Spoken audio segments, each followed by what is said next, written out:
Things are gonna get crazy!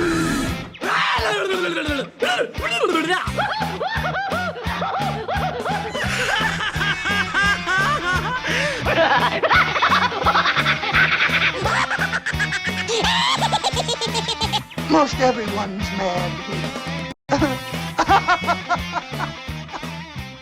What is happening, my dudes? Welcome to AniMat's Crazy Cartoon Cast! And what a fascinating episode are we going to have? Well, I might as well just start things off by saying that for this episode in particular, it will be a little bit shorter than usual, mainly because we don't have the usual 5 stories that we would go and talk about. Instead, only 4. But I can guarantee you that these 4 stories are going to be really big. Like, there really is going to be a lot to discuss with these stories in particular. And also, before we begin, by the way, I just need to go and there we go. Just need to set this up nice and tightly so at least we could fully see the logo here, at least for those people who are watching. But anyways, before we would go and get things started, there is something that I would like to talk about, and to spread a little bit of a message, just for something that you all can really think about, actually. Like, maybe just something that after listening to this episode, you can go and take action. Because the thing is, yesterday, or at least yesterday as I am recording this, I actually went and decided to go and donate some blood. Because it was honestly something that I've wanted to do for a long time, but because of like a variety of circumstances, I couldn't. But now I decided to go and do so. And it got me thinking that now it seems to be like the best time ever to go and do so, mainly because of the current status with hospitals and how things are pretty much insane and intense in there right now. And they definitely do need all the help that they can get. And it got me thinking that, considering that, you know, that nice little deed, not only is it a great help for the community, but it's also a nice way to help out people that are in hospitals, and also a great way to go and fight COVID-19. Maybe not directly with donating blood, but at least helping others is actually a great way to go and fight it. And so, what I want to say to you all is, maybe after this episode in particular, I encourage you all to go and take action to not only fight COVID-19, but to also go and help out your community. Now, I am not saying that you should go and donate blood as well. If you can, then that's actually really awesome, but I understand if there is a variety of reasons why you cannot. Like, I totally get it, where there are a lot of people out there who don't meet the requirements, or there are people out there who really do not like the idea of having a giant needle just shoved up your arm and just see all the blood gushing out of you into this one little sack. I understand, like, sometimes people are not really keen on that idea, so I totally get it, but don't worry, there are other ways that you can go and do so as well. Now, of course, one thing that you should not do is act like those idiots and try to force their way into putting things back to normal by making those little protests and stuff like that that don't really work, and they only end up making things worse with COVID-19. What I mean is, of course, like, you could do the usual stuff that a lot of people tell you to go and practice. Always wash your hands, wear masks when you go outside, and also, what was the other thing? I'm trying to remember. Oh yes, of course, social distancing. To practice social distancing, try your best to not touch your face, and all that kind of stuff. Like, do your best onto all of that. And even right now, I know that, like, I really suck at not touching my face, especially, like, during this podcast and stuff like that, but I will do my best to not do so. Like, I vowed, like, to actually, like, try not to touch my face as much as possible, so I will do that, and I will try to practice this, especially for this episode in particular. So you could do those practices, but there are also other means as well that you can do. Volunteering is actually a great example, because there's a lot of nonprofit organizations that are really hurt because of this pandemic and are not necessarily built for social distancing guidelines. So if you could go and help them out in your own way, that would actually be really great and would be very helpful for them. But on top of that, If you cannot do any of those things, then what you can do as well is just give to charity. You can go and donate some money that do specialize on whatever cause that you may be very fond of, or to go and combat COVID-19. Now, of course, this would require a lot of research that you have to do to make sure you don't end up giving your money towards scams and stuff like that. But at least the safest bet that you can do is to go and donate your money to the World Health Organization, since they are the top people that are in charge of doing their best to ensure to protect everyone's safety and to try to combat COVID-19.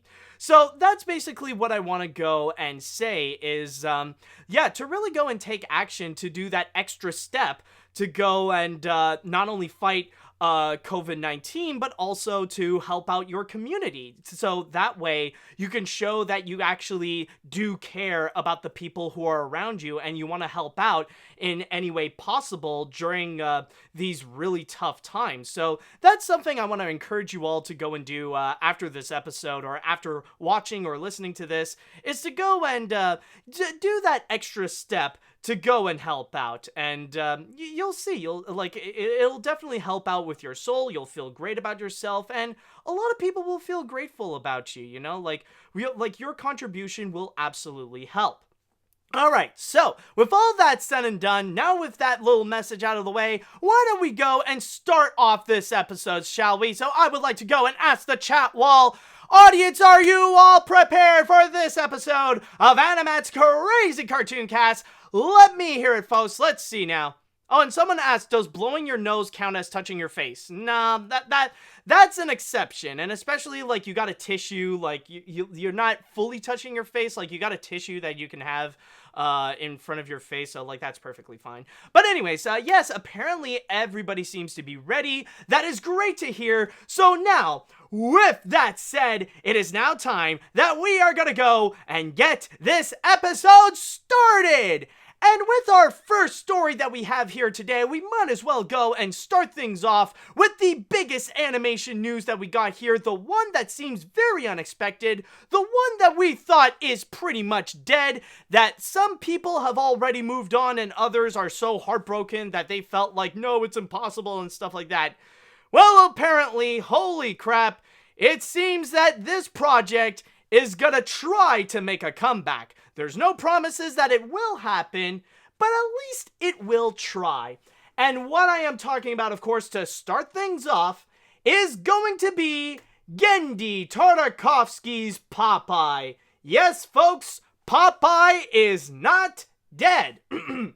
Now, to go into this story right over here, the big thing about it is that Genndy Tartakovsky is going to be teaming up with King Features, the company that owns the rights to Popeye, in order to go and revive his Popeye movie project, at least pretty much to restart it from the ground up. Now, the big thing with this Popeye movie in particular, or Genndy Tartakovsky's Popeye in particular, it went through a very fascinating history, especially regarding Sony Pictures Animation, because it all started back in 2012, around the same time as Hotel Transylvania, where Genndy Tartakovsky made his feature film debut. From there, they have announced that Sony Pictures Animation wanted to make a film adaptation of Popeye, or an animated film adaptation, and they let Genndy Tartakovsky go and direct. And for a few years, Genndy was working on his little passion project. It was something that he always wanted to do. It's obvious that he's a big fan of Popeye. And then it was in 2014 when something a little bit unusual happened, and Sony Pictures Animation decided to release to the public the animation test of Popeye. Now, the reason why I say it's unusual is because it's not every day that you would see an animation test be officially released by the company, like, long before the movie would be made. Like, yeah, sure, they would go and put out animation tests, like, sometime during the release of the film, or, like, long after, like, you would see it in bonus features and stuff like that. But, like, soon, like, right at the moment when the animation test is made is honestly kind of surprising. Like, I guess they wanted to do some kind of different marketing technique with it, or I don't know, it seems like a strange thing. But from there, it did get a massive reaction from audiences, and it actually did accumulate its own fan base through that animation test alone, and a lot of people really, really liked it. However, there is one group out there that actually hated the animation test, that thought it absolutely sucked. And unfortunately for those fans, the people that hated it is actually the most important opinion of them all, and that is Sony Pictures. Apparently, they hated the project. They hated the pitch that Genndy Tartakovsky had. They hate the direction that he was going with, and they didn't like the animation test. So right at that moment, if I may take a quote, I remember there was a quote like when Genndy Tartakovsky was talking about like what happened to Popeye and why did it get canceled and stuff like that. The executives had pretty much told Genndy, listen man, we love you, we just don't like Popeye, and that was pretty much it. Now, that did not necessarily mean that Sony Animation just gave up on the whole Popeye project right then and there. They tried rebooting it. They tried rebooting the idea a little bit when early in 2016, I believe, they tried to hire a writer named T.J. Fixman, who actually worked on the Ratchet and Clank movie, to go and write a new script for Popeye. But since then, that was the last time we have ever heard of anything from Sony Animation's Popeye, and since then, we all pretty much thought that the project was pretty much dead.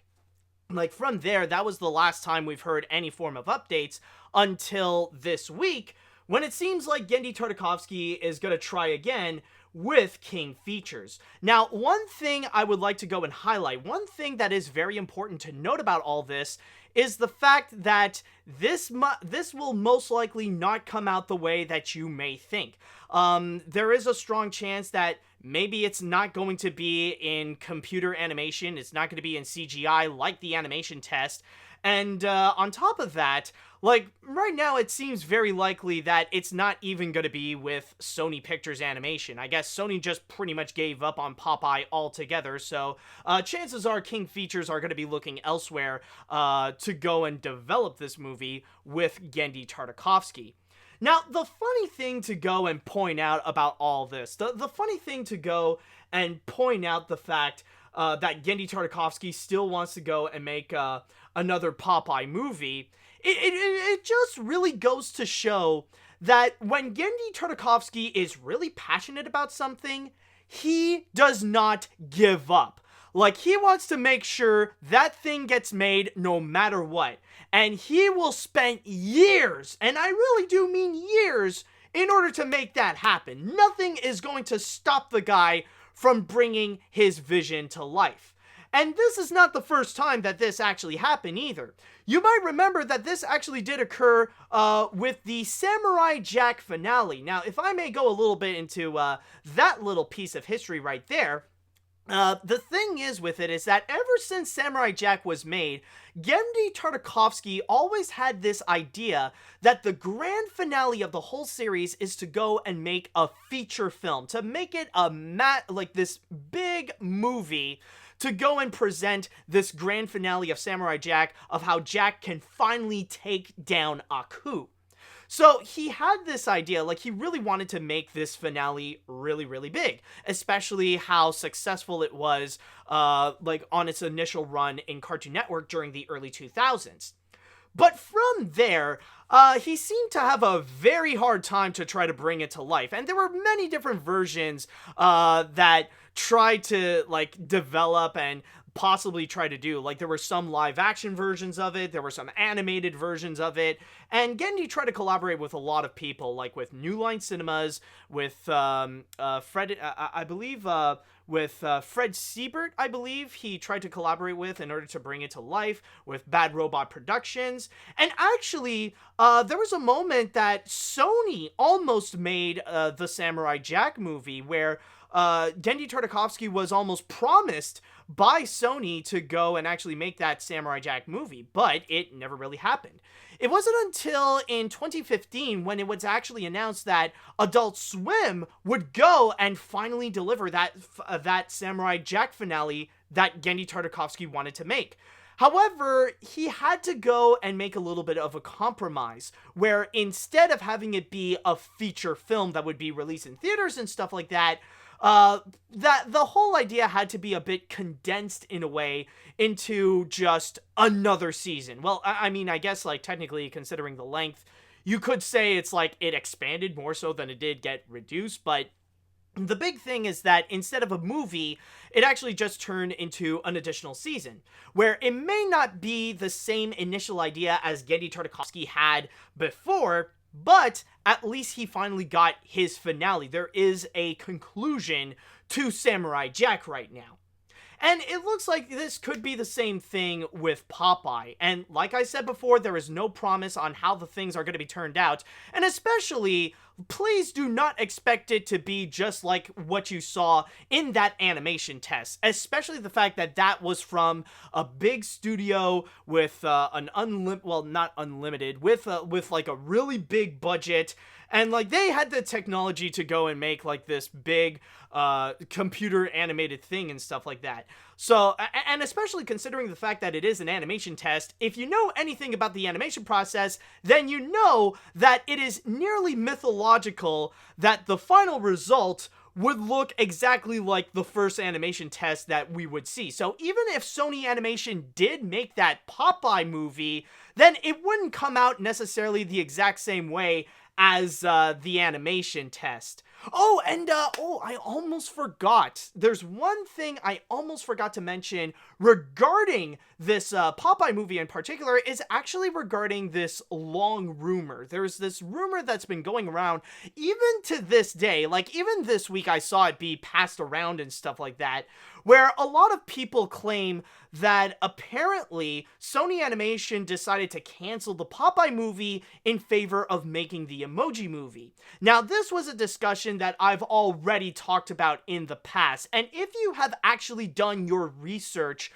if you actually do look into the timeline with the whole situation with Popeye at Sony and when the Emoji Movie got made, you'll find that, in truth, there's nothing that connects the Emoji Movie with Popeye. Now, the Emoji Movie, I agree, it's an absolutely horrible film, and it deserves all the hate that it got, but like, this additional reason to hate on the movie because because it canceled Popeye and stuff like that, it's just not true. That's not the actual truth of what happened. The real reason, and like, many people don't seem to understand this, but the truth is, Popeye got canceled because Sony thought the animation test was garbage. That's pretty much it. They thought it sucked. They thought it was crap. They thought Genndy's direction of it was just terrible. That's all it was. They just didn't like it. Period. Nothing to do with the Emoji Movie whatsoever. So yes, what was I talking about before? Yes, okay. The thing with Popeye. So yes, chances are you have to go. So what the thing with Popeye is that if this thing does get made, then don't expect it to be like the animation test, that there is going to be a lot of differences. Maybe it's going to be in 2D, maybe it'll be computer animation, maybe it'll be a movie, or maybe it's gonna turn out to be a series. Like, either way, Genndy Tartakovsky, like, we know for a fact that Genndy Tartakovsky really wants to do something with Popeye. And for now, like, this is like the very early stages. Like, the thing is, the big news about this is just that it states that Genndy Tartakovsky is not giving up on Popeye. This doesn't necessarily result in that we are gonna get the Popeye movie. That doesn't mean it will officially happen. All we know is that he wants to do it, and he's willing to collaborate with King Features in order to go and make it. So that's the big thing to go and emphasize about all this. So don't go and put your expectations really high. Don't think it is gonna actually happen. Like, this is something that will take some time. Like, maybe if this movie does get developed, like, don't expect this to come out for another 4 to 5 years. So this is just a little bit of a warning regarding that. And especially with Genndy Tartakovsky, like, right now he is very busy, both with Cartoon Network, well, with Adult Swim technically, with Primal, and also at Sony Animation, where he has 2 movies in development. Now, like, I don't know if that means, like, with this, that he would be willing to, like, reject everything, like, leave Sony Animation in favor of doing this Popeye movie. I don't know, but it is something that we would have to wait and see with what Genndy Tartakovsky wants to do and what opportunities would be in front of him. However, there is also one thing that I do want to bring up. This is something that I have stumbled upon on Facebook, and I find it to be pretty interesting to go and discuss about. Like, to really spice up the arguments and the discussions about the possibilities of a film adaptation of Popeye by Genndy Tartakovsky. Because not everyone is actually excited about this project. Not everyone is all hyped up that there is a possibility that a Popeye movie could actually be made. And this is something that I have discovered, and this is through Facebook, through Danny Antonucci. And if you don't know Danny Antonucci, this is the creator of Ed, Edd n Eddy. And he actually has some strong feelings about what's going on with this right over here. Now, actually, beforehand, someone does mention about the aspect about the Sony hack, like going back into the history of the Sony hack and stuff like that. A lot of people are mentioning that the Sony hack might have done something to influence the decision of the Popeye, of Genndy Tartakovsky's Popeye at Sony Pictures. And I would honestly say not really, to be honest.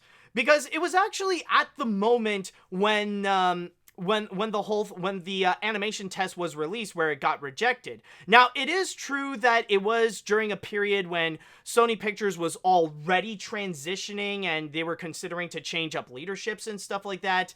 But again, when looking into like what happened and stuff like that, the Sony hack might not have a strong influence as much as you possibly think. Like, maybe I'm not saying it did not play a factor, but again, the main reason is because the people at Sony thought the animation test sucked. Like, again, this is something that not many people will accept as a fact. They will not accept that that other people have a different opinion to them. Like, they love the animation test so much that they don't want to believe that that other people don't think that it's as good as they thought. But I mean, what else can I say? Sony thought the animation test was garbage. Like, take it or leave it. That's the main reason. All right, but anyways, going back to the comment of Danny Antonucci and what he said about the whole situation, I'll go and read this here. This is the ugly reality of the American corporate animation industry. The constant shoddy reboots of proven animated properties, which will only end when the corporate pussy Hollywood hacks stop supporting the raping of the art form I love. Leave it alone. Develop, produce, and air new work, ideas, and properties. Be an artist. Create! Assholes. So yeah, that seems to be the big thing. With Danny Antonucci, he is fully against this idea in particular because he hates the idea of Hollywood making another cartoon reboot, this time with Popeye. And honestly, the thing is that I do understand why a lot of people are really hyped up for this Popeye movie and why they really want this to happen, because there's a lot of people who are fans of Genndy Tartakovsky, and there are a lot of people that really love that animation test that they saw. Like, I get those factors, but I will not lie and say that what Danny Antonucci said, I feel like there are some very good points about this. I feel like he does bring up a very strong point. Because the thing is, if you take away the novelty of the fact that it's from Genndy Tartakovsky, if you take away the person from this idea and you pretty much just get this, like, if you only get the idea that apparently they want to make a film adaptation of Popeye, what makes this so different compared to the many other cartoon reboots that we have seen recently? Like, really, that's all it is. Like, really, that's all it is. It's another reboot of an old cartoon and trying to bring it back to the mainstream and try to modernize it and stuff like that. Is, like, the big question is this really any different than what Disney is doing with all their live action remakes? Is this really different than what Sony has done with their Smurf movies? Or actually, here's a great example considering that this actually got released recently. Is this any different than what Warner Brothers has done recently with Scoob, with their recent Scooby-Doo movie? Is it really that different? And honestly, not really, because, like, as I've said before, this is another this is another reboot, taking an old property and just turning it into another computer animated feature and try to modernize it for young audiences out there. Like, that's essentially what it is. Like, a lot of people, like, that seems to be the big thing. A lot of people seem to have grown a massive hate. Then why not this one in particular? Why is this one not getting as much hate of an idea as much as many of the other ones?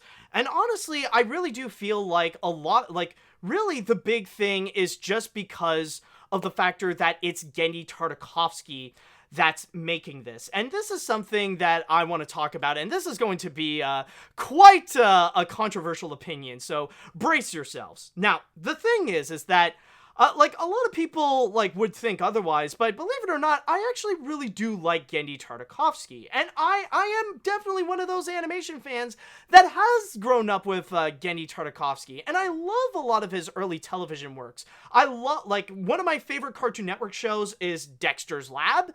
I really liked Samurai Jack, and I honestly really enjoyed the first Star Wars Clone Wars series, the one that Genndy Tartakovsky was involved with. I still stand by saying that it is the best animated Star Wars thing that has ever come out of the franchise. Like, I definitely love the guy. But the thing is that nowadays, I feel like his status in the animation industry is way too hyped up. Like, people seem to treat him like he's a frickin' animation god, and put him at such a very high status where it seems very taboo to not portray him as anything but a legend. And even in this article right over here, the way that they're trying to sell Genndy Tartakovsky, honestly, I gotta say, I love Animation Magazine, but I feel like what's been done here is a little bit unprofessional.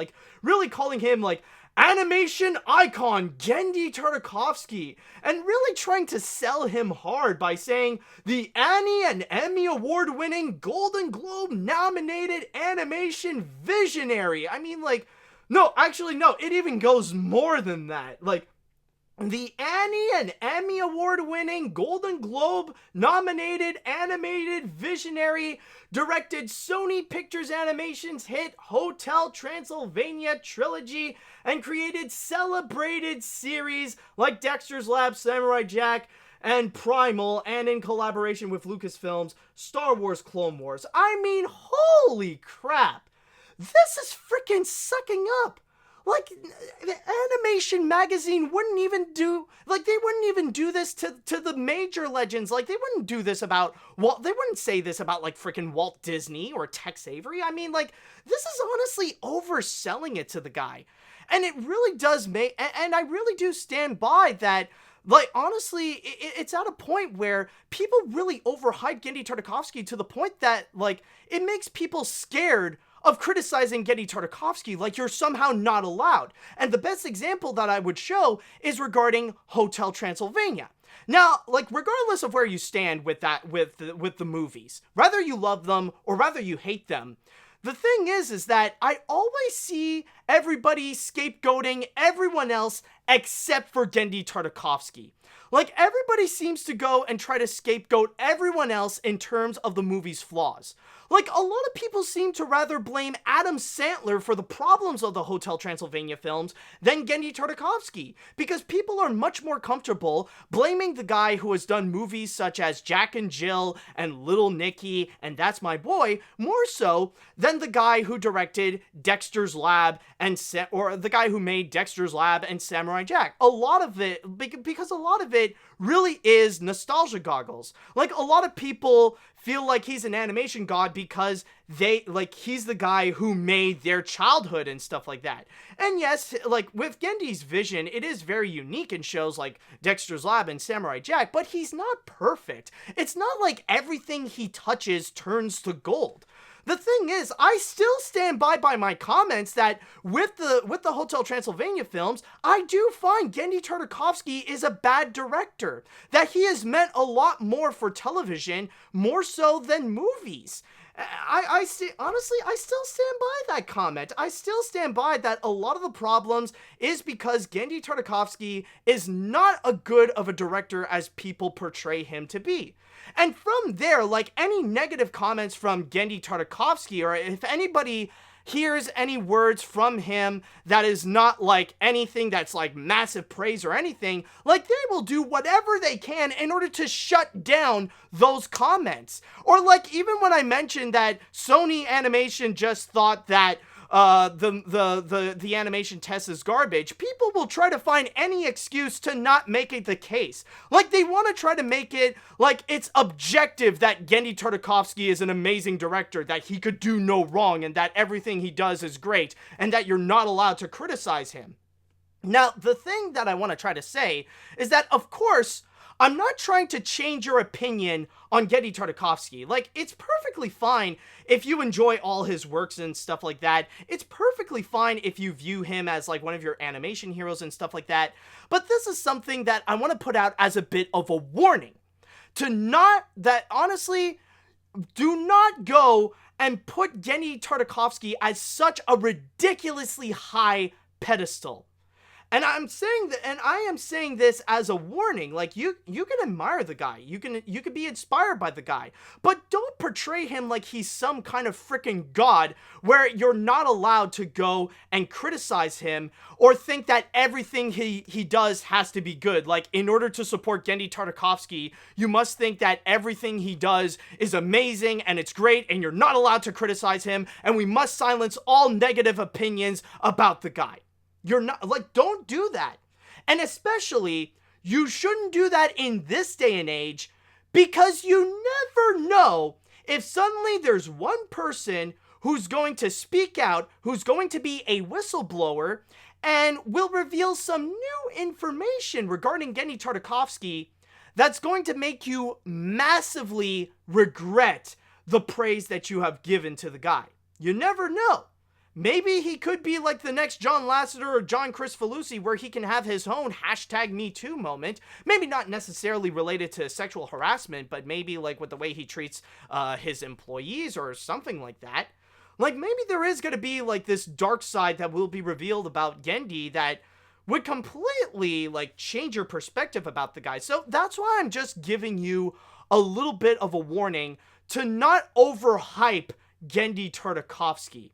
To not, like, don't go in the direction and claim that he's like this animation icon, that he can do no wrong, everything he touches turns to gold. Like, really settle down on that. Now, one thing I will say, and this is especially towards the cartoon community that I would like to address this. Now, I know that I've had my qualms in the past with the cartoon community, and I would often criticize them hard in this podcast. But I will openly admit that as time moves on, and even nowadays, they have grown to become a lot more mature. That they have grown to actually think more logically and reject the past ways of how they would react to stuff like that. That they're no longer reacting like those idiots that are still triggered about Teen Titans Go or Thundercats Roar or She-Ra for any stupid, ridiculous reason that isn't even valid. But they have grown and they've matured, and I really do applaud them for their effort for actually growing up, so that's great. And I do hope that they can take this lesson well to not go and overhype Genndy Tartakovsky, or even overhype this project in particular. Like, some people may be excited, but like, just tone it down a little bit. And I understand, like, a lot of people do say, like, you know, like, having a bias problem, if you're too negative about something, it's bad. But it also applies to the positive aspect, because I have seen people attack others for their opinion on Genndy Tartakovsky, that if they don't view him as like an animation legend, then I've seen others try to hurt people just because they don't share their same perspective on Genndy Tartakovsky. And I should know, because I am one of them.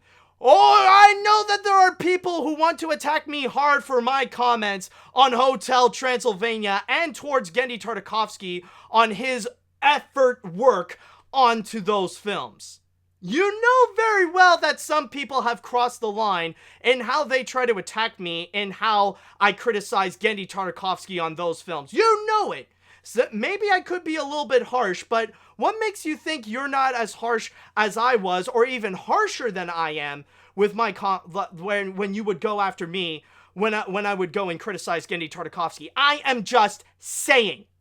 So with all that said, if I may put in a little bit of my opinion on this, well, honestly, yeah, I'm not gonna lie, I feel a little bit on the same side as Danny Antonucci, where I look at this and it's like, I mean, honestly, do we really need a Popeye movie? Is it something that's really high on demand? Like, I know that some people in the cartoon community are, like, really desperate for it, but honestly, it's like, is this really necessary? And yeah, it is from the guy that did Dexter's Lab and Samurai Jack, but if you would go and tell me that there's going to be a Popeye movie from the director of the Hotel Transylvania films, I would be like, hell no, what a stupid idea. Like, no, please, God. Like, send that, like, no, that guy shouldn't be directing another movie. That guy should go to frickin' film school and understand how filmmaking works. Like, so honestly, like, for me, it's just like, I'm not really as hyped up. I'm really just like, meh.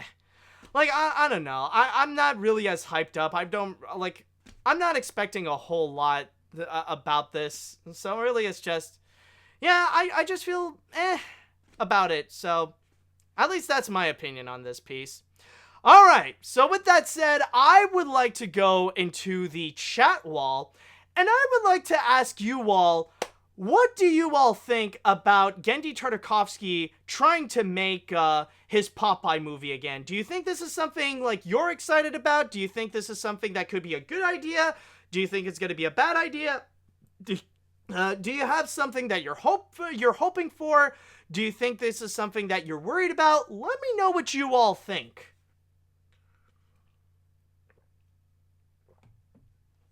And I can tell already that a lot of people are really, like, they got a lot to say about this. Okay. Now, let's see. Well, I was not expecting this to happen. Considering what happened at Sony with the Popeye movie, I really did think that the project would not have happened, but I was wrong. However, considering how much work Genndy Tartakovsky has been given, I wouldn't be surprised if it wouldn't take a long time for the Popeye movie to come out, but no matter when it comes out, I hope for the best for Genndy and the people at at King Features with the project. Okay, sorry about that. Okay. My heart is pumping because Popeye's magnificent return is going to be so swell after Sony's rejection in 2016. After 4 years, Genndy wouldn't change his mind and bring up 2 new writers to go work on a new script, since the animation test looks completely awful as anyone thinks. I was wondering, what would King Features do afterwards? Well, honestly, I don't know. That's why a lot of people are way too ahead of themselves in terms of the speculation. Because the big news about this is that Genndy Tartakovsky is not giving up on his Popeye movie, and he's teaming up with the people who own the property to do so. That's pretty much it. So honestly, I can't really answer that question because I really don't know. Alright, so let's see what else we got here. To give a kind, balanced perspective, I'm not 100% opposed to reboots in general, as long as you can do something unique with it, and not an insult to the original work. With Popeye, I'm not sure if the reboot will try to stay true to the roots of the cartoon, or if it'll try to do some kind of modern crap, but when we do get a clear picture, I'll check it out and judge it accordingly. Oh, okay, so at least having a wait-and-see attitude is fair. Honestly, I think Paramount Animation should be the ones who allow Tartakovsky's Popeye, since Popeye has a long history with Paramount in general. from the original cartoon shorts to the live-action movie starring Robin Williams, so if anything, Paramount makes the most sense to helm with Genndy. They could. They definitely could. Let's just hope let's just hope they could survive for that time, though, because so far they're really off to a bad start with Wonder Park. All right, anyways, let's see now. At last, the rumor that this was canned in favor of the Emoji Movie can finally die out. But seriously, thank God this film is getting back on its feet. I'm not sure if it'll be more like Scoob, but I don't think it'll be like this film, since that still thinks Simon Cowell is still relevant. So for now, I'll gladly be anticipating for it. Oh, and one last thing. Danny, I enjoyed Ed, Edd and Eddy, but way to be a dick, dude. What do you mean being a dick? I mean, the dude is just expressing his opinion. And I mean, this is the guy's not being a dick. The dude is expressing his opinion. Like, I mean, he does have a point that regardless of who's making it, this is still another cartoon reboot, taking an old property and trying to modernize it to the kids of nowadays in a movie. Like, honestly, he's not being, like, the thing is, I still stand by with Danny Antonucci's statement. He's not being a dick. The dude is just openly expressing his opinion. Yeah, he's criticizing it. Maybe he's negative about it, but he's no different than the people who are positive about it. I mean, this is exactly what I am talking about in terms of people trying to silence negative opinions towards projects towards anything related to Genndy Tartakovsky. I'm just saying there. All right. Let's see now. The test footage looked good, and he has earned some of the praise he gets. Tartakovsky has a long career, and I'm pretty sure he got paid for the Transylvania movies, and you know what? He earned it, but I don't know about the potential for him being secretly a monster. I'm still burned on the Lasseter news, but if nothing came out during the 2017, then I doubt there'll be anything through. It is sad that there is a chance that he did know about Savino in the same way that Pete Docter possibly knew about Lasseter. Well, I mean, the thing is that, yeah, like, the hashtag #MeToo days are not necessarily as strong as it was, like, back in 2017 and back in 2018, but that doesn't necessarily mean the impact of that is still gonna go on. Like, it doesn't necessarily mean that, like, nowadays, okay, the hashtag #MeToo movement is over and now people are still gonna be silent and, like, the bad people are still gonna do their bad things. Like, again, I'm just saying, you never know. You never know when some new drama is going to appear. You never know if there's going to be, like, some whistleblower out there. You cannot rule out that possibility. I'm just saying. Yeah, we don't know a lot about Genndy Tartakovsky, but that doesn't necessarily mean that we're not going to learn anything new that could be bad about the guy. So, honestly, just thinking that, oh, well, if there's not, like, this isn't a case that ignorance is bliss. Like, I'm just saying, like, brace yourselves and don't put him too high of a pedestal. All right, I think I'm just going to go and read one more comment before we're going to jump on to the next story. Let's see. Regardless of what you said about Genndy, one thing is for certain, the movie will certainly be better than Popeye's Island Adventures. Oh my god, Popeye's Island Adventure. I think, honestly, I might have heard about that. I think I might have heard of Popeye's Island Adventure. Is that the movie from, wasn't that, like, the movie, hold on a sec, I think I noticed a troll here, so, I'm just gonna go and, block this individual. There we go. Okay. Anyways, alright, so as I was saying, what was it again? Oh, yes, I think with Popeye's Island Adventure, that's the movie, right? Oh, that's the YouTube series. Oh, yeah. Oh, that one. Oh, God. Oh, honestly, I was honestly thinking about, I was thinking about that computer animated movie from, like, a while back, like in 2000 or something like that. And the only thing that I remembered from it is, like, there's, like, this gospel rap version of, like, the main theme, like, he's Popeye the Sailor Man! He's Popeye the Sailor Man! He always pity, she likes to be spinning. He Popeye the Sailor Man. I remember there was that weird thing. But yeah, oh god, yeah, that series is garbage. So yeah, chances are, at least with Genndy, maybe he'll at least do something better than that weird YouTube series.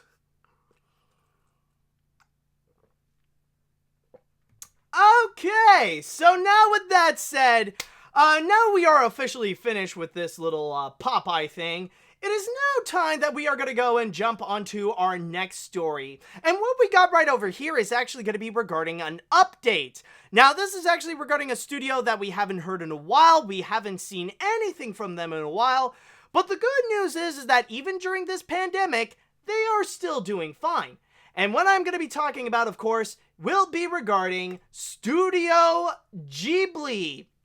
Yes, Entertainment Weekly had a little bit of a chat with one of the producers and one of the co-founder of Studio Ghibli, Toshio Suzuki, regarding how things are going at Studio Ghibli and how things are going with their future projects, especially the one that's going to be done by Hayao Miyazaki.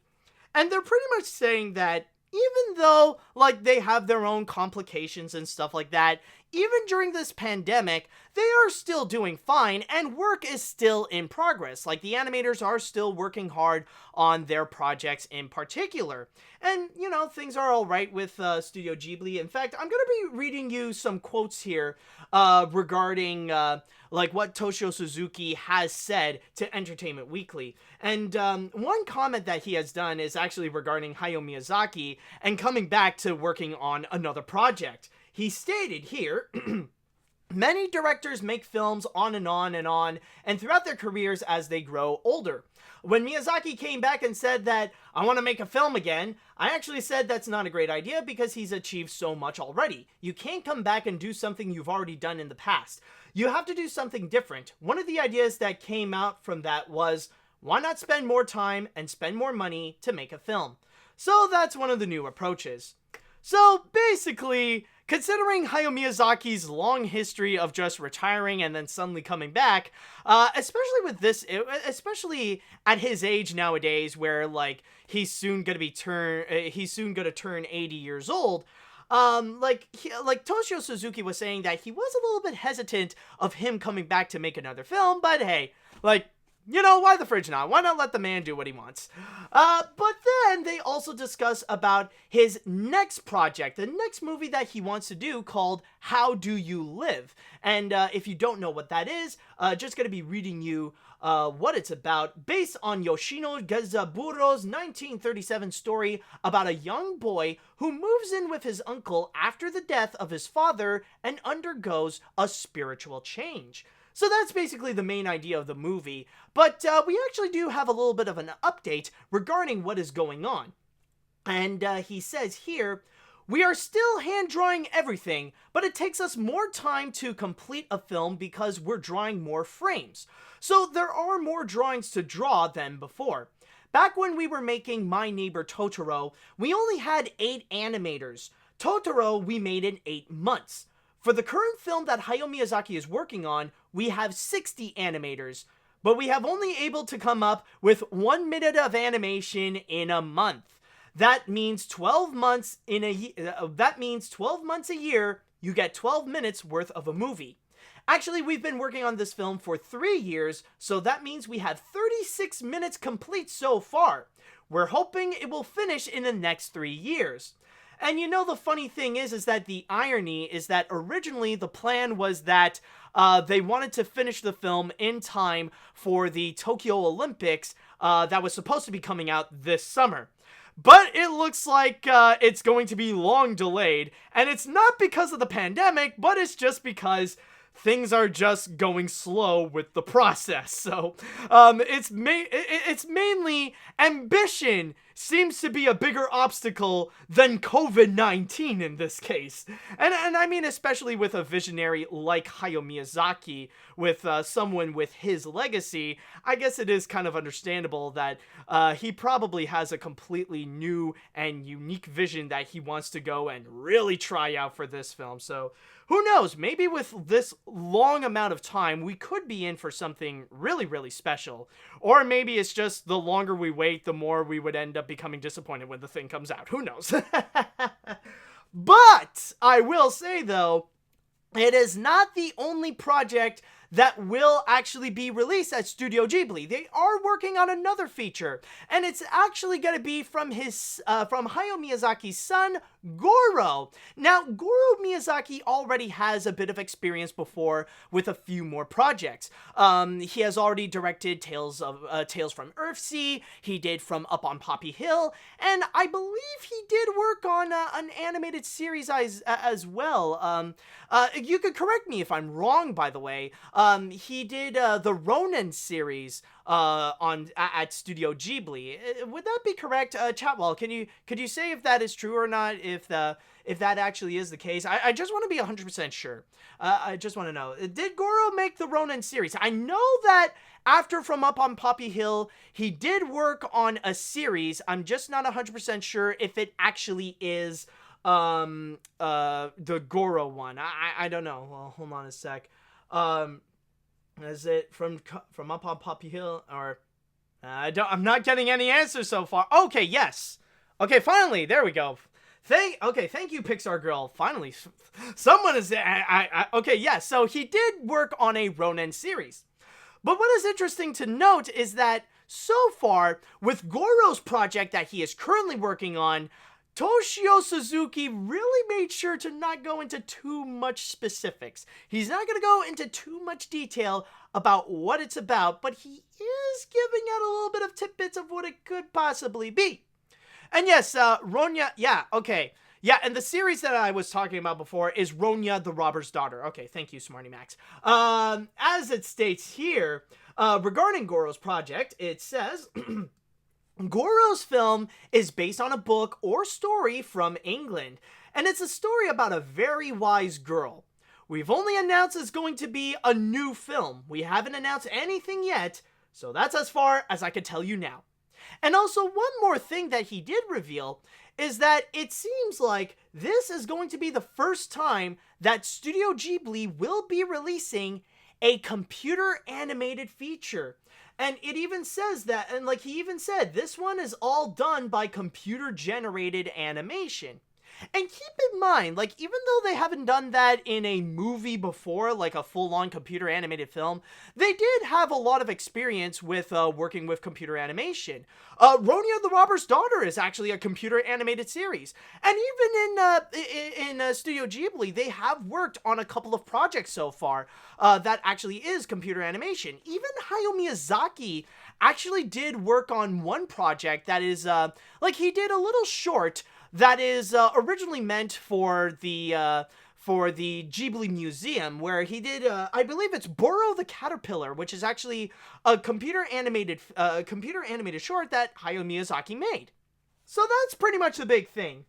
And that is the big update that we have gotten so far with what's happening at Studio Ghibli. So one thing I will say that it is nice, again, it is nice to see that the animators who are working at Studio Ghibli, they are still hard at work on a project, and that you could tell that they got a lot of ambition that's going on.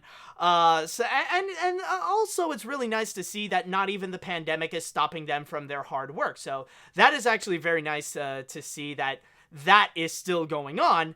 But one big thing that has been revealed is that, oh boy, we still gotta wait a lot longer for the next Hayao Miyazaki film. Because like I said, it was supposed to come out this summer. The plan was to release it right on time for the Tokyo Olympics, but it seems like he needs a lot more time. Because right now, they only got 36 minutes of animation finished. Which technically, depending on what is the length of what they want to do and stuff, so far they got at minimum a third of a movie that's actually done. Now if they're hoping to go and release it for another 3 more years, let's say it is true, let's say with all the things that Toshio Suzuki has said, that it would just take another 3 more years, that technically that would mean that it would take another it would take another like 36 minutes of making animation. So they already got 36 minutes. So technically, they already got 36 minutes of animation. Or actually, yeah. No, okay, never mind. I just realized it's like they didn't start at like the beginning of 2017. But anyways, so they already got 36 minutes of animation. If they would require 36 more minutes of animation, then that only makes 1 hour and 12 minutes of the movie. And that would be a little bit too short.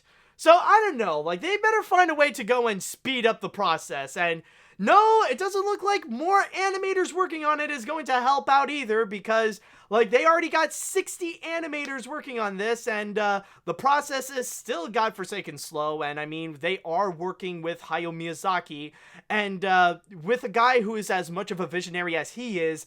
If you have seen the documentaries about the making, like the making of any of the movies, or like any of the documentaries about Hayao Miyazaki, like from the Kingdom of Dreams and Madness, then you would know that, holy crap, the dude is harsh. The dude is tough. When he has a vision, you gotta make sure it's perfect. It's like, get it right or GTFO. That's pretty much Hayao Miyazaki's motto at that point.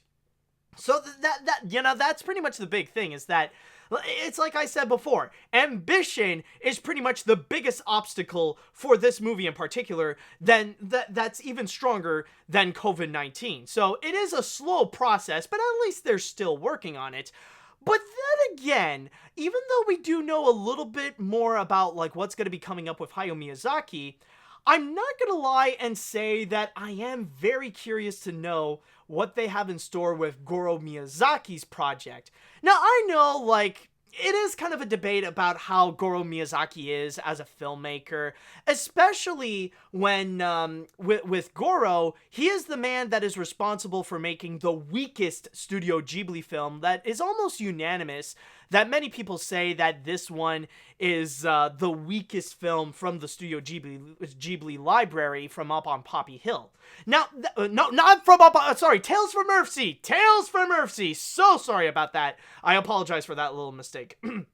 But anyways, now I know that, like, with Tales from Earthsea, it's not really a bad film. It's okay. It's very well animated as well. But it is true that, yeah, it's definitely no Spirited Away. It's definitely no Princess Kaguya. It's no Totoro. It's no Fireflies. It's definitely far from those leagues, from, like, that level. But, to his credit, on his next feature, he did improve significantly with From Up on Poppy Hill.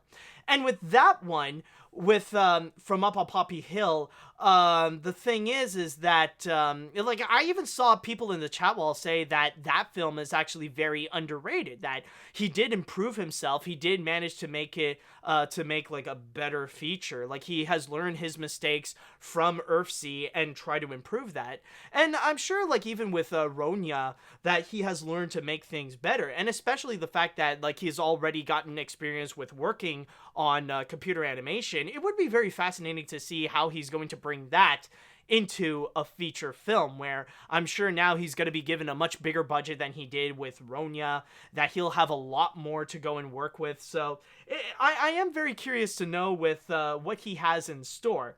Now, I know, like, technically he is going back a little bit to Earthsea territory, considering that it is going to be based on some kind of story from England, and it's about a very wise girl, so I don't know what the fridge that means. It could mean so many things. Maybe he could do an adaptation of Alice in Wonderland. Maybe it's like a Narnia adaptation, or I don't know what the fridge does that mean, but he is pretty much, like, I'll give Toshio Suzuki, he did succeed in being freaking vague about it. So, but I will say, though, that when it comes to Goro Miyazaki's project, I am very curious about this. I am very intrigued to know what he has in store with this one, and what the studio itself has in store. Probably as much as Hayao Miyazaki. So honestly, with both of the Miyazakis with their projects, honestly, I am curious and pretty excited to know what's in store. Now, there might be a very strong chance that Goro's project is going to be released before Miyazaki's, with the snail pace that he's currently going at right now, but honestly, I don't know, who knows? But, honestly, I just wanted to bring this story up because it does feel like a very nice update to know what is happening at Studio Ghibli, considering that it's been a long time since we have heard anything about them. Their last movie was back in 2015 with When Marnie was there, so honestly, this is like a nice little update to go and discuss. Alright, so, with that said, I would like to go into the chat wall, and I would like to go and ask you all, what do you all think of this little update with Studio Ghibli and with the Miyazakis with their project in particular? Let me know what you all think, if you're excited or if you're a little worried about it. Let me know what you think. Okay. It's honestly great that Hayao Miyazaki is making a comeback, especially for Studio Ghibli. Whoops, hold on a sec. Where the fudge, I lost my place! Oh, there it is. Okay, sorry. It's really been a while that's, just starting to get into the lifetime of movies. Admitting they do a lot of amazing work, and I'm not an anime person, my brother is, but that's a different story, just to say that even after they finish their project. I hope you don't mind me saying this, but do you think, they should do an animated adaptation of the musical Cats? No. Just no, man. I was inspired by the idea of the cat characters. Okay, I get, why you would think that, yeah, they did a pretty good job, yeah, they did a really nice job with The Cat Returns, but them working on something like Cats, no. No, that thing, honestly, I think, the 2019 movie killed any and all chances of another adaptation of Cats, let alone one that would be animated. So, honestly, I think for now, just no. Just no. Let's just look back and reminisce of what could have been with the Emblemation version. Okay. Anyways, let's see.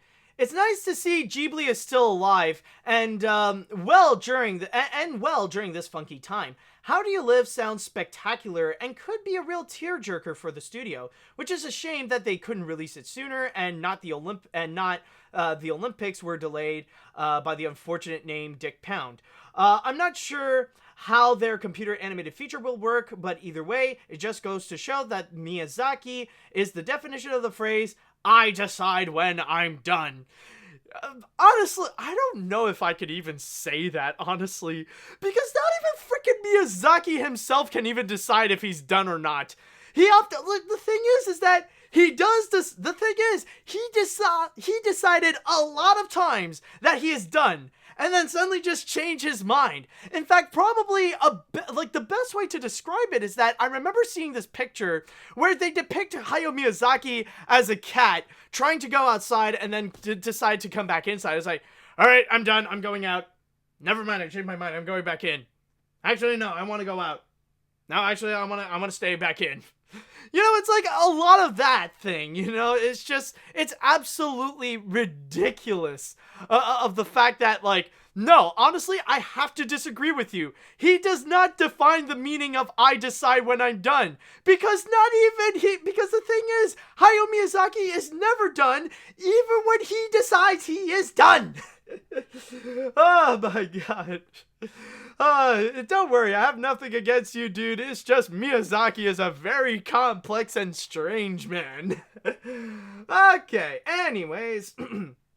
I hope that the crew of the movie are safe during this pandemic, and it's probably nice that they don't have to see a Miyazaki on a daily basis in person. But with them only having 36 minutes of the film ready, are they animating this at 24 frames per second like Williams did with Thief and the Cobbler? It would look gorgeous, but goddamn, is this gonna take so long to come out? But you can't rush art.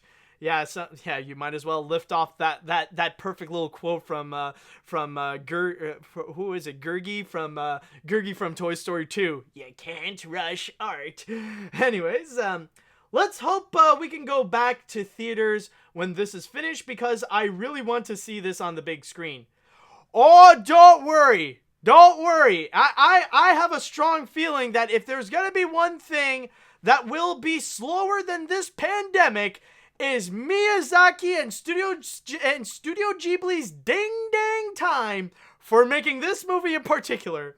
Because 3 years and just 36 minutes of the movie complete, yeah, I think the theaters will be good and ready for when that film will come out. I'm just saying. Okay. Oh, Jerry. Oh, Jerry. Oh, pronounced Jerry. Man, old man from Gurgi's Game. Whatever. You know who I'm talking about. Anyways, let's see. I'll read one more comment and then we're gonna jump on to the next one. Is this oh, okay, yeah. Although I'm not a fan of anime, this is something nice to see about studios and Studio Ghibli doing fine. I also heard a similar story about Illumination, where the animated Mario movie is going smooth during this pandemic. Keep up the great work, and the best of luck to all the animation studios, and especially to Studio Ghibli. Now, I know, okay, this is actually something that I want to address, because I know a lot of people might be a little bit confused, especially with the current status of Illumination Entertainment, especially with the fact that they have closed down their studios during the pandemic, and Minions: Rise of Gru has ended up becoming delayed to the summer of next year, and yet somehow the Mario movie is doing well. Well, that's mainly because of the different times of like when their respective movies are coming out and like where they are during production. Like with Rise of Gru, they're in the post-production and at the point where they do need studios to go and finish some things up. And they can't really do that right now because, well, they're pretty, like, France is in lockdown, so they can't really do anything about it, and they gotta wait it out. Whereas Mario, for example, like, that's early in production. They're probably still in the writing phase, so, like, right now, the writers are, like, safe at home. They're perfectly fine to send emails to the executives of how things are going and continuing with their work. So that's why, like, right now with the Mario movie, it's still going pretty well, and, like, right now, since things are going well with it, there's a good chance we could have it earlier than we thought, like probably a 2022 or a 2023 release date, so just keep an eye out on that.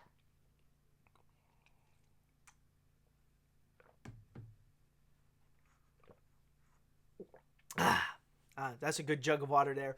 Alright, but anyways, it is now time that we are going to jump onto our next story, and we're going to talk about an overlooked sector in the entertainment industry that I don't think I've really talked much about in this podcast in particular, or I have a few times, but especially during this pandemic, not a lot of people have really been talking about this, and what I am going to be saying is regarding the Broadway industry. And as you can imagine, just like with theaters and just like with theme parks, it's dead. Like, nothing is going on right now on Broadway. In fact, they have actually recently announced that Broadway shows are not going to open until September.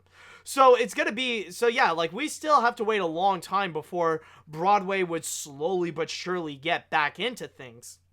And unfortunately, when things are going to be reopened with Broadway, it's not going to be something that will immediately come back up and things are back to normal. It is going to be a slow process.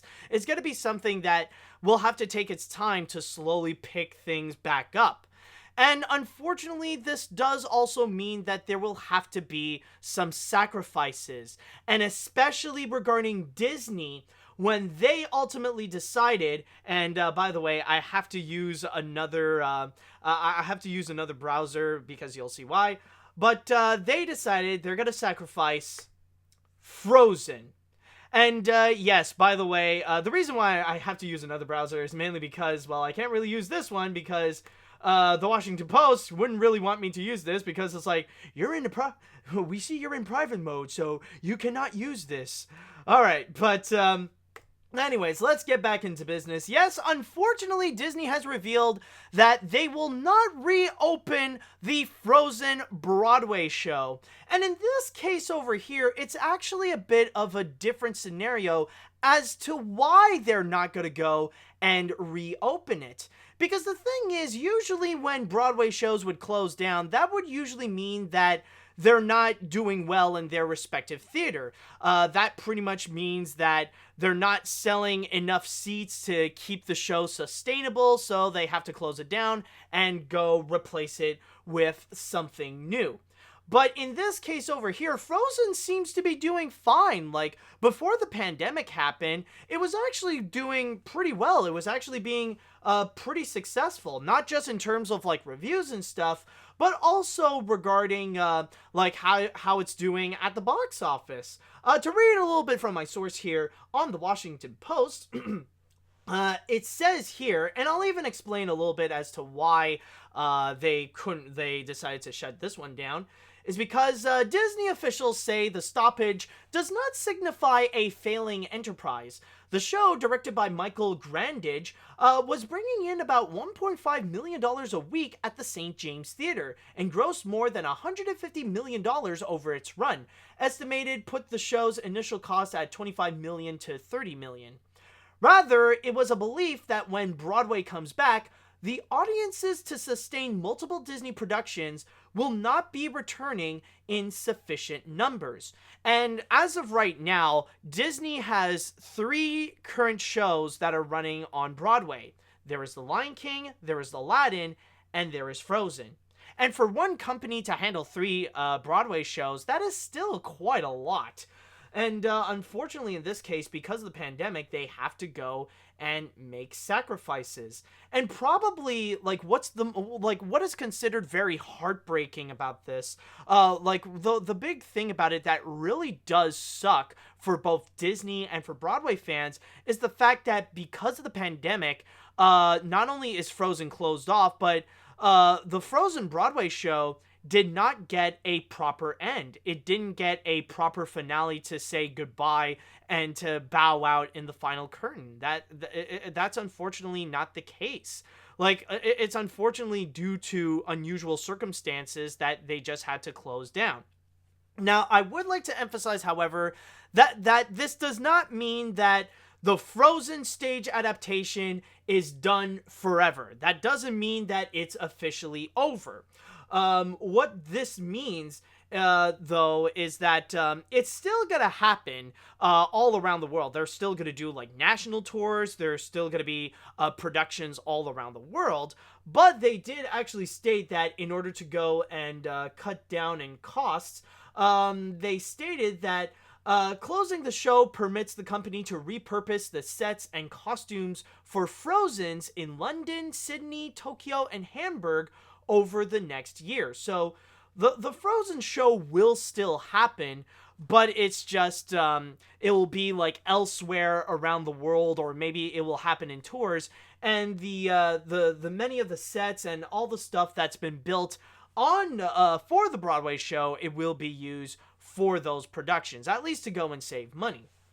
And on top of that, we do have some comments coming from the president of Disney Theatrical Productions, which is Thomas Schumacher, which you may recall I am currently talking about him in Animation Look Back, since he did work at Disney Animation during the Disney Renaissance.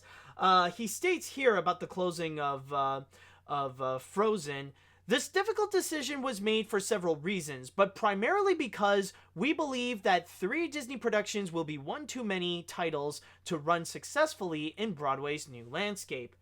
He also went on to go and comment by stating, where the fridge is the other one? Ah, yes, here it is.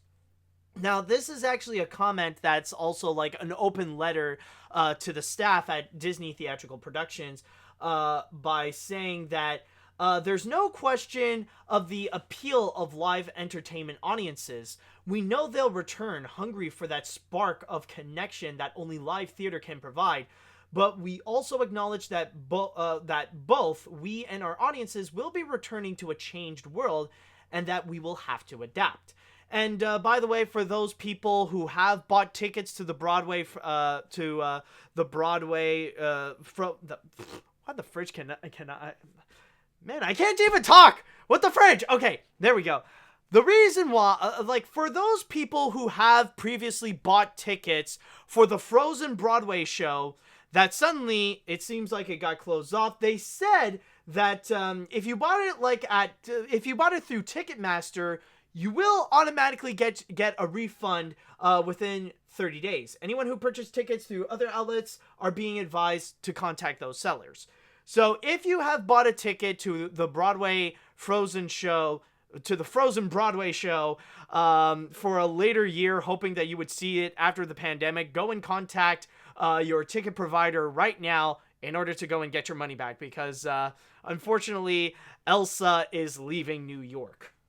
And honestly, this is really a sad and very unfortunate sight to see. It really does, honestly, I do feel sorry for the Frozen Broadway show. Man, like, the thing is that I did hear a lot of positive things about the adaptation. Like, yeah, it does, like, mainly it does stay true to the movie, but also I did hear that it's also a little bit more serious, and it's also kind of darker as well as an adaptation. And I actually had a friend who saw it as well, and he also really enjoyed it as well. So, like, I did hear a lot of great things regarding this Frozen adaptation. But regardless of where you stand, like, rather if you like the show or rather you don't like the show, you like Frozen or don't like Frozen, you gotta admit, this thing right over here, it really sucks. It's really unfortunate of the fact that, like, not only would a show just, like, close abruptly, but also the fact that, like, it didn't get a proper ending. Like I said before, like, the true sad thing about this is that the Frozen Broadway show did not get a proper finale. It did not get a proper final bow, a proper last show and stuff like that. Its conclusion is really a sad tale, mainly because Disney had to make some sacrifices. And really, and keep in mind, this is not really an easy choice, Like, this is really a case where Disney has to sacrifice, like, one of their weaker performing shows. Like, and the thing is, right now, like, all of them are great. All of them have been doing very well. It's just that, like, they can't really go and try to run many shows at the same time. And I mean, in terms of, like, what they can sacrifice, we know for a fact they cannot sacrifice The Lion King, because that's one of the most legendary Broadway shows of all time. And it pretty much leaves us with just Aladdin and Frozen.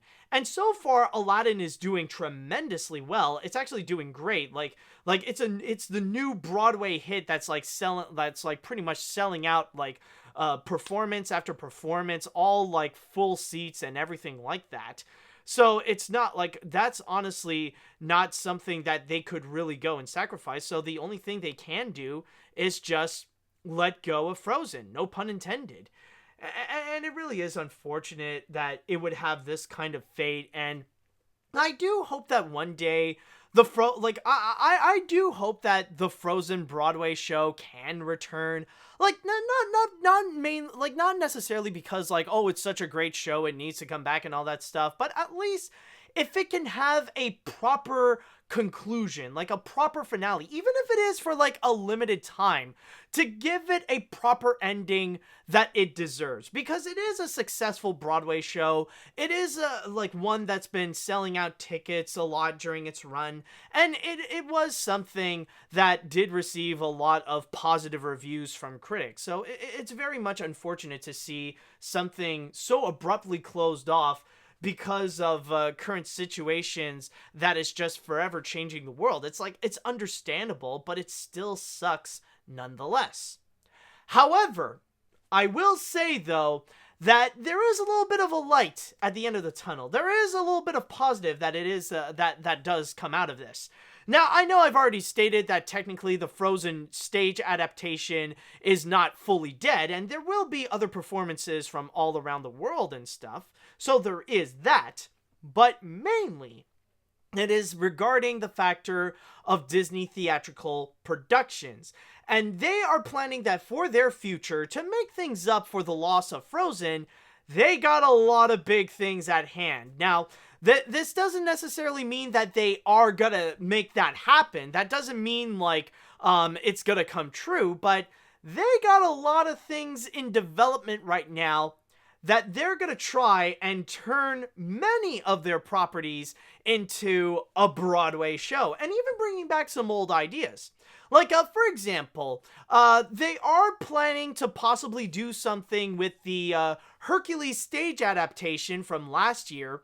If you may recall, last year there's a special little performance in Central Park where they did a stage adaptation of Hercules, and they got people involved like David Zappel and Alan Menken also work on it, so there's a chance that could come to Broadway. There's also talks that there is a possibility of a revival of Beauty and the Beast, so that could actually come back to Broadway. But what is actually really exciting is that they actually do have some new ideas that they want to do. Like, they're still working hard to try to make a Princess Bride Broadway adaptation, but at the same time, they also want to turn a couple of their older movies into Broadway shows, and hopefully there could be some great success with them. Like, one of them is Bed Knobs and Broomsticks, to turn that into a Broadway show, and one that I feel like is probably an interesting idea, The Jungle Book. Yes, Disney is considering to develop a Jungle Book Broadway adaptation. Now that, I gotta admit, is actually a pretty cool and interesting idea. I am not gonna lie. You know, I would like to see what they want to do, and especially like the fact that it is coming from Disney, and like with the many creative ways that they have done in order to turn their animated films into Broadway adaptations, like Frozen, or especially with The Lion King. I would love to see what they would try to do with The Jungle Book, especially maybe like try to make like some kind of combination of the animated film and maybe a little bit of the 2016 Jon Favreau movie, and maybe a little bit of the original book as well. Honestly, like, I'm really hyping myself up for this, especially like I love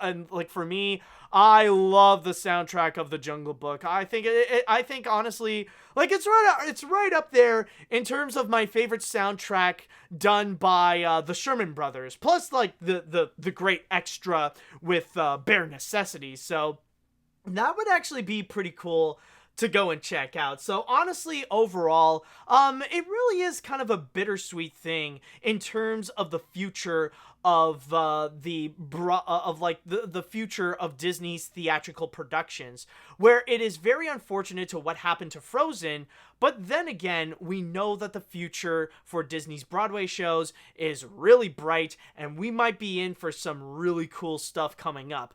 Seeing both some familiar things coming back, like Hercules and Beauty and the Beast, and some new things to appear, like Bed Knobs and Broomsticks and The Jungle Book. So honestly, overall, this is something we will wait and see, but it is something that's very fascinating to go and talk about, and to take a look at like another entertainment sector and how things are going in there. Like, yeah, we just talked about how Studio Ghibli is doing fine, but in Broadway, oh boy, it is empty, unfortunately.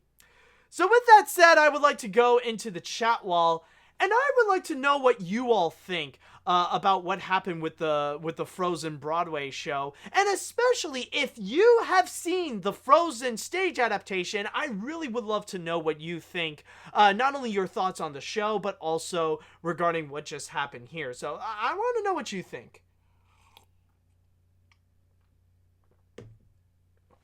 Okay. Wow, I've never really been too familiar with the Frozen musical. I'm more affiliated with the musical adaptation of SpongeBob and the Addams Family, but I will say that I am impressed with the direction it takes, and I enjoy the new songs for the musical, so it's a shame that they had to let it go, pun intended. You put the pun, so you did that on purpose. But if an international showing comes around my town, I'll be glad to check it out, as long as before it begins, it doesn't play the entirety of Coco. Props if you know what I mean. I got you. Yeah, I got you, man.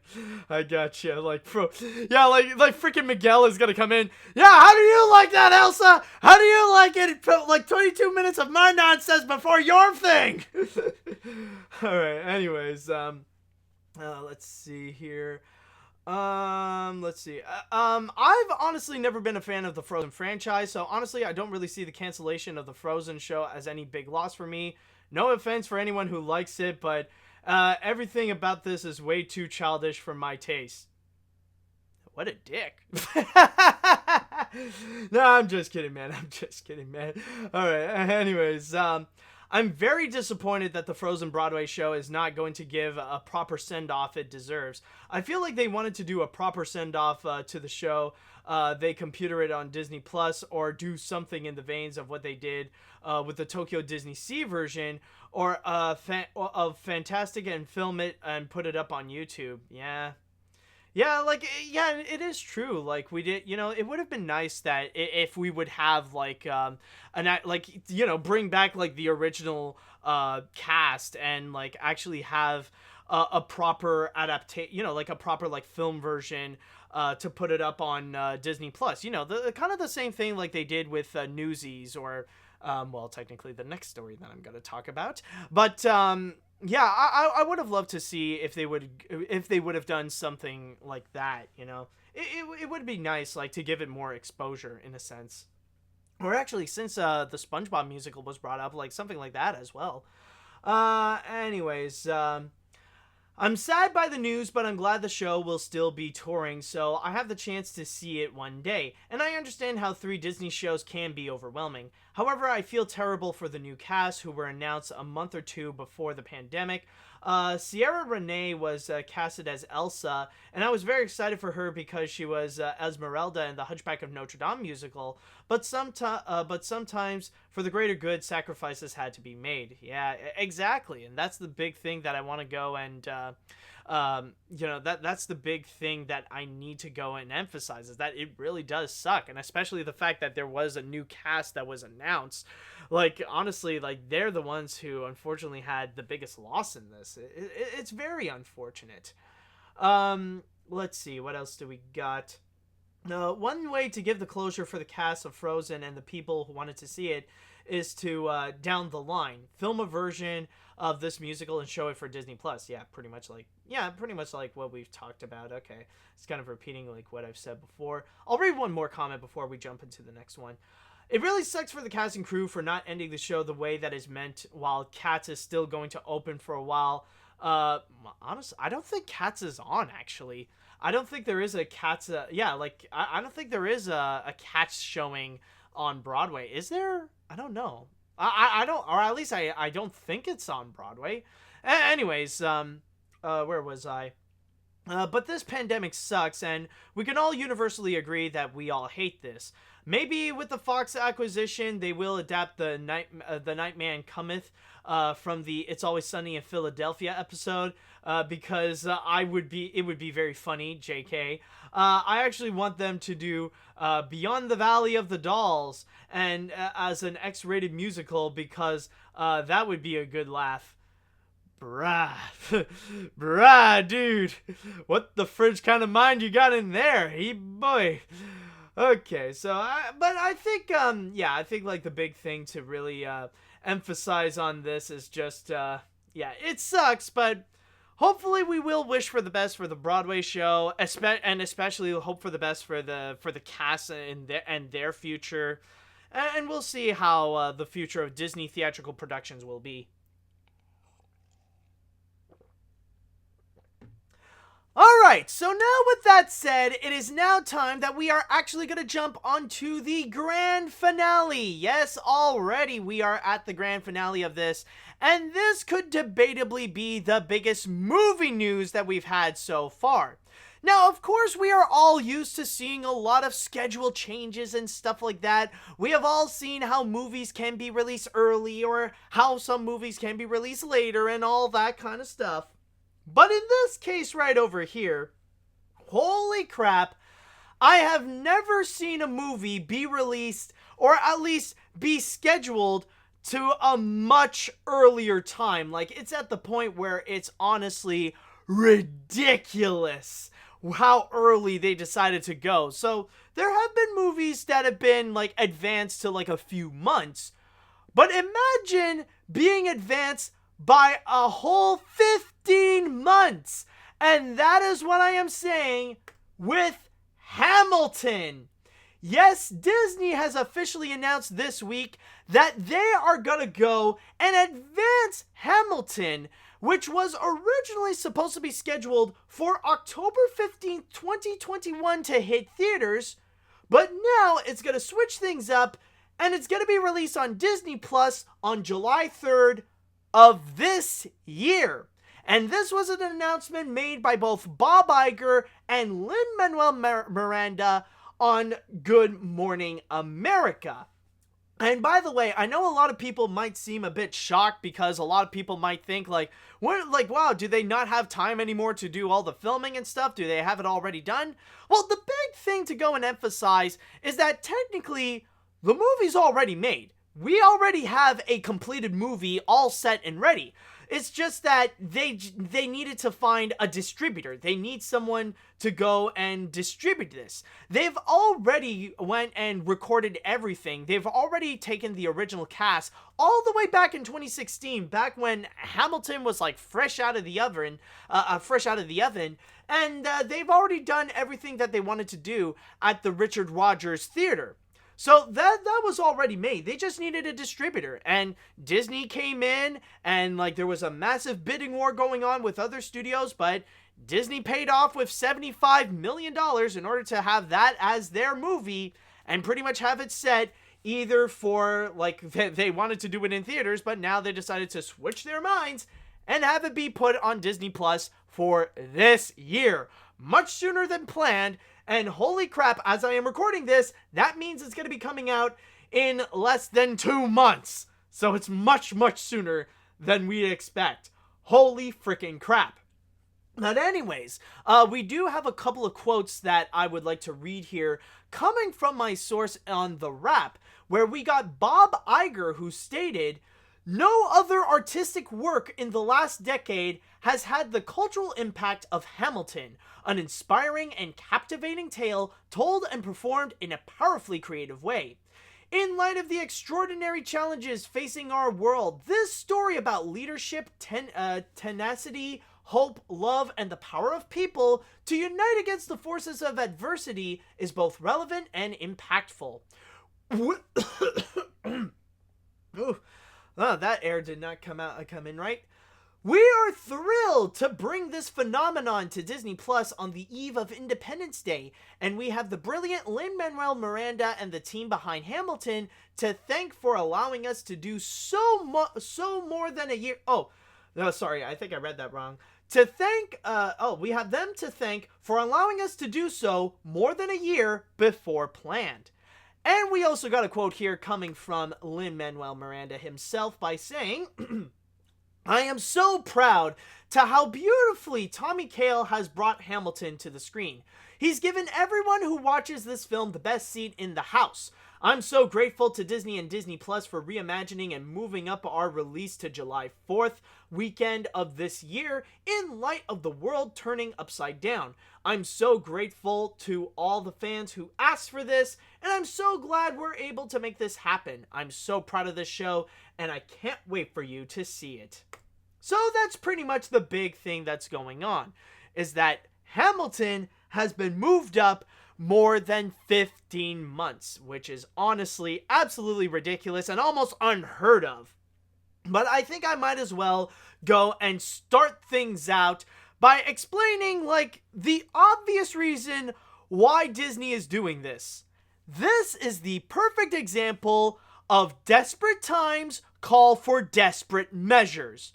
We know that Disney is not doing well nowadays. And I mean, we've seen some of the sacrifices that they had to do. We just talked about how they have to sacrifice the Frozen Broadway show in order to adapt into the newly changed world when Broadway would eventually reopen in September. So, and on top of that, it has actually been recently reported where Disney right now is in billions of dollars in debt. And I really do mean billions of dollars. So they need to go and do something in order to go and recoup costs. And pretty much one of the biggest ways that they can go and do so is to go and release Hamilton much earlier than planned. And I think at this point, it really is the case that now that they are going to go and release it much earlier, then there's no way that they could change their mind. This is something that they have to do. And the more you would think about it, the more that it actually is kind of a smart move and that they have to release it early. Because imagine this. Right now, we are in one of two scenarios with what could happen in the future. Like, number one, imagine in this case, with the pandemic, things would become as bad or even worse in the future. Or at least, like, let's just think up to July, where things somehow are still as bad right now or are even as worse, or even worse, that the numbers are still climbing up. The amount of deaths are still in the thousands on a daily basis. Like, the numbers are still climbing. We still have to be locked inside. The pandemic is still going bad. We're going through another massive wave worldwide and all that kind of stuff. Imagine the worst case scenario that the pandemic is as bad as it is now, or it's even worse. Now, at that point, Disney would need to have Hamilton be released on Disney Plus early, mainly because they need to compensate for the lack of summer movies.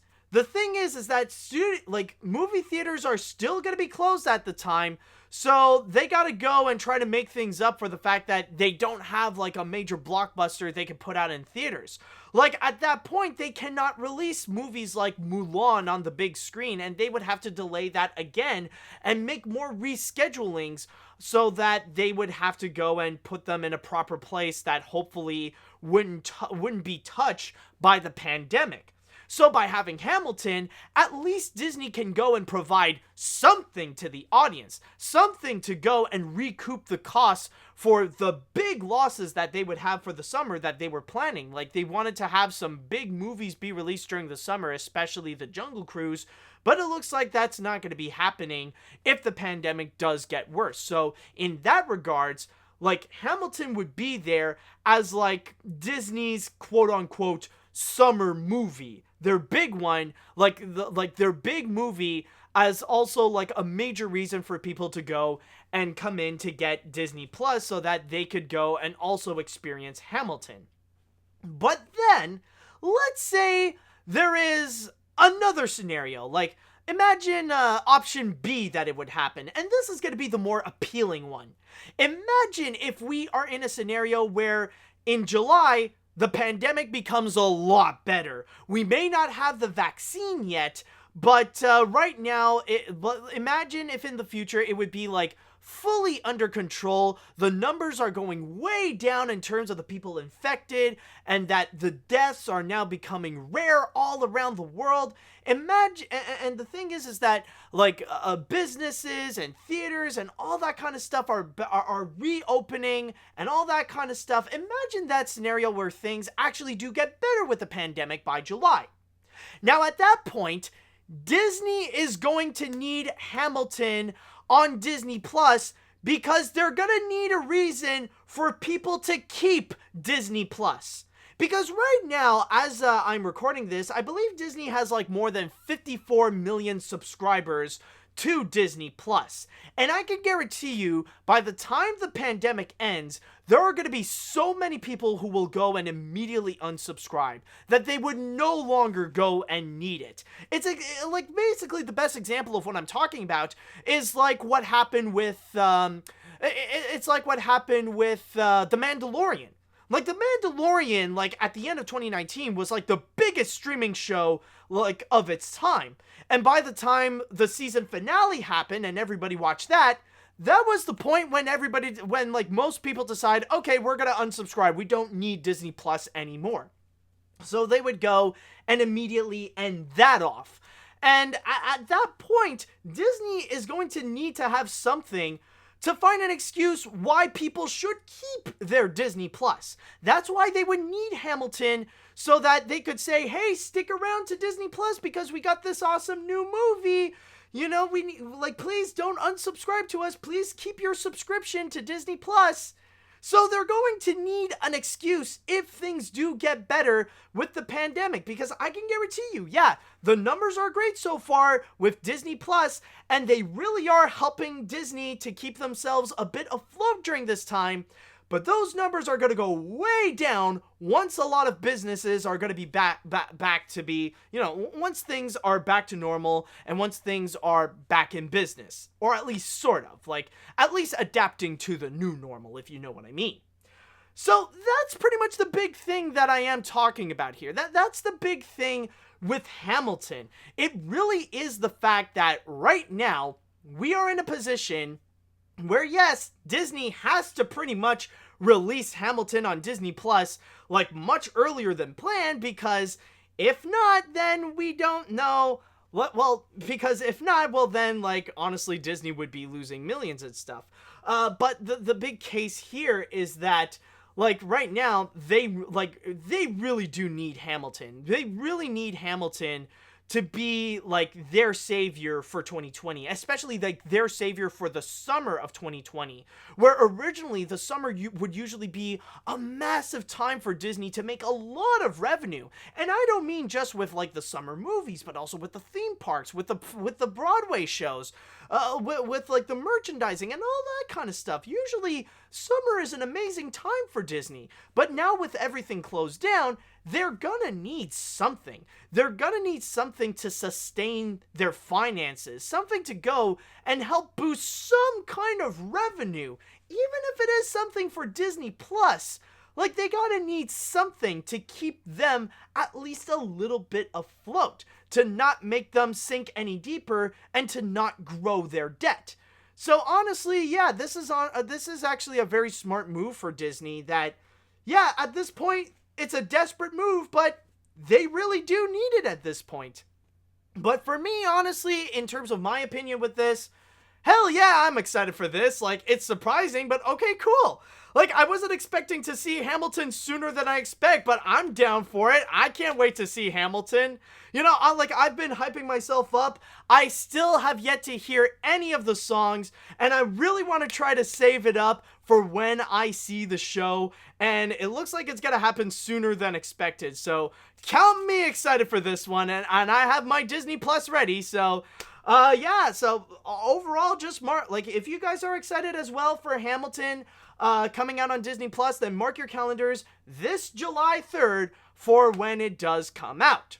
Okay, so with all that said, let us now go into the chat wall. I would like to go and ask you all, what do you all think about the whole Hamilton scenario, where it's going to be released this July instead of October of next year? Are you excited for Hamilton? Are you more shocked of what just happened? Let me know what you all think. Okay. Let's see. I'm surprised about this will be coming to Disney Plus instead will be in theaters next year. Also, you forgot to mention the New Mutants has a new release date of August 28th. As for Hamilton, I'm going to watch this when this comes out on Disney Plus. Okay, yeah. The whole New Mutants thing. Yes, technically, it is... Well, they say for now, it's going to be released on August 28th in theaters. But we are talking about the New Mutants. Is that official? I have no idea. We'll just wait and see on that. I don't know. I know I feel sorry oh, excuse me. I feel sorry for the New Mutants not being released yet, but for now, let's wait and see, man. I don't know, man. I don't know. I just don't know about that. Okay. Let's see now. I'm happy that Disney is doing it, so it means that I can actually watch this at my home. I wouldn't be surprised if they do it with the Peter Jackson's Beatles documentary that has its schedule for September. Now, let's hope that I can make it as a director in time for them to actually adapting the musical, so I can see my dream of it being adapted as a lavish musical epic shot on 70mm film. That would be a dream come true. Whoo, boy, buddy. Well, I gotta give you credit. If you're gonna dream freaking big. Wow, man. 70mm Hamilton big budget movie. Holy crap. Would it work? I don't know. We'll see. We'll see. But the dude has a dream. Dude has a dream. I can guarantee you that. Okay. Let's see. What else? Also, don't forget, a movie like Mulan is way more popular than the play Hamilton. Hamilton is more popular in America and Canada and UK and Puerto Rico, while Milan is popular in the South. Mulan. Okay. Oh, you probably spelled that. I don't know. It's probably autocorrect or something. It's like Milan. It's like, Mulan. Okay. Mulan. Anyways, Mulan is popular in the South and in the South, the East, and the West. So it makes more sense to delay Mulan. Move on. My God, I feel so sorry for your. I am so sorry for your autocorrect.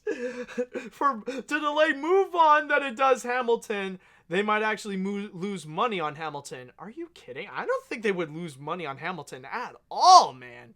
No way they wouldn't. And I mean, like, Disney only paid like $75 million. Well, okay, yeah, $75 million is still a lot, even if it is like a budget for a movie. But still, like, I don't think this would have been a flop at all if it were released in theaters. It would have been a massive hit. Are you freaking kidding, dude? Anyways, and by the way, try to take a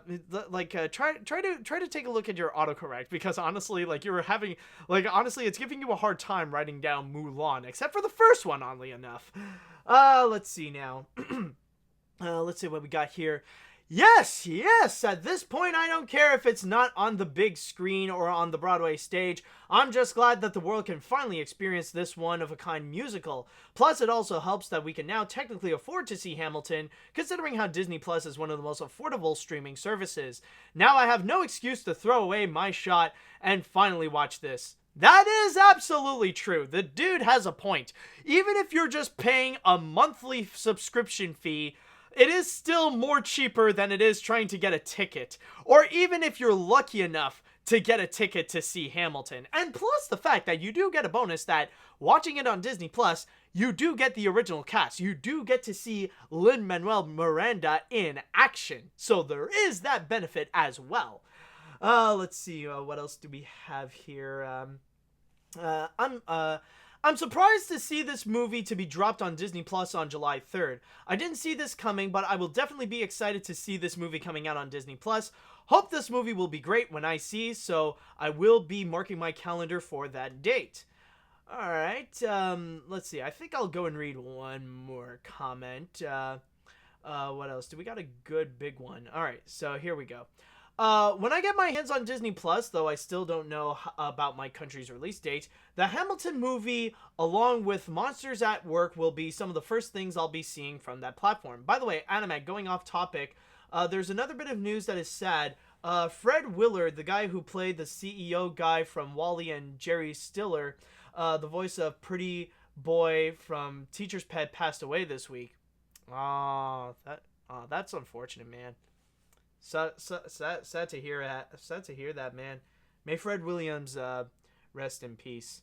But anyways, I think that shall go. We should go and conclude this one for this episode of AniMat's Crazy Cartoon Cast. And what a heck of an episode it has been. And by the way, this is just a little bit of a quick shout out, and this is only for this live stream in particular, but right now, coming soon, like at 4 p.m. Eastern, which is in a few minutes actually, you can actually go onto MuppetGuysTalking.com. I think that is the URL, and you can actually join some of the people who played the Muppets, including Frank Oz. And you can join that live stream where they would just go and answer questions, because sadly, as I am recording this is the 30th anniversary of the unfortunate passing of the great Jim Henson. May he rest in peace. But anyways, this has definitely been a fun episode, so I just would like to say thank you all so much for watching, thank you all so much for listening, and until next time, see you later, dudes!